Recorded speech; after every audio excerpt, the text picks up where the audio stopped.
Mon roman Zahra, qui n'est pas au fait mon dernier roman, Zahra c'est l'avant-dernier roman qui est publié au Canada, pas ici, mais Inch'Allah j'ai eu des contacts, il va rentrer ici à travers un éditeur marocain.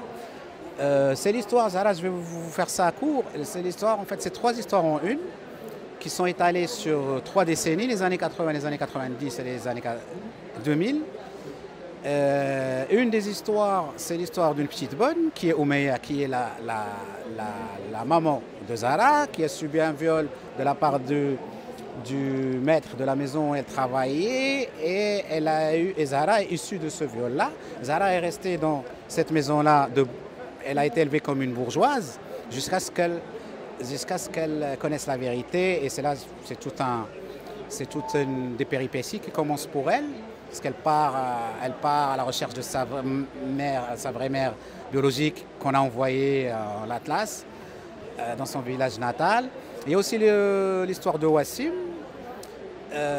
qui est un jeune Marocain qui a fait la traversée clandestinement en Europe, mais qui s'est brûlé littéralement les ailes. Voilà, et tout ça, bien sûr, ça se relie. Ces histoires-là, ça se relie, c'est pas quelque chose de déparpillé, ça se relie, on comprend à la fin pourquoi il y a tout ça. C'est pas une histoire qui est écrite à l'eau de rose, comme on dit. C'est une histoire qui m'a été très dure à écrire. Vraiment, j'ai beaucoup souffert à écrire, et je pense qu'elle est dure aussi à lire. Donc, vous voilà prévenu.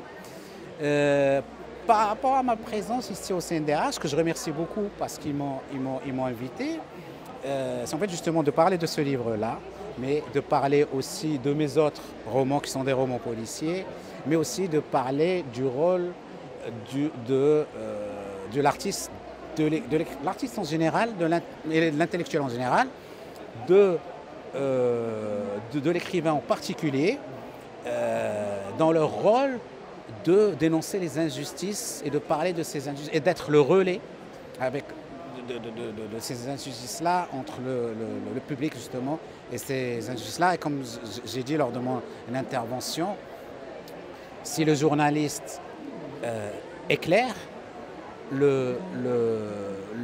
l'écrivain fait ressentir.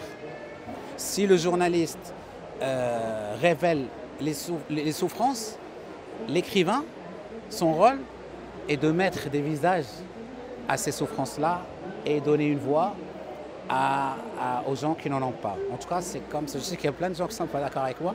En tout cas, c'est comme ça que je vois moi la littérature.